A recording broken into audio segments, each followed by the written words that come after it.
aqui é Goiânia. Nós estamos no dia 14 de junho. Nunca vi isso.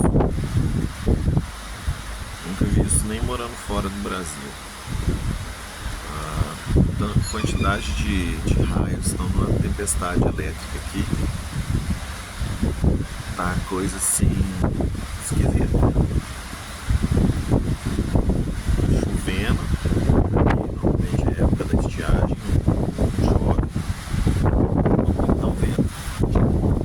Estamos enfrentando a tempestade esquisita aqui. Parecendo caça-fantasmas aqui. Tem horas aqui que tá tendo uma quantidade impressionante de raios. O barulho de um raio não sei se pega aí, mas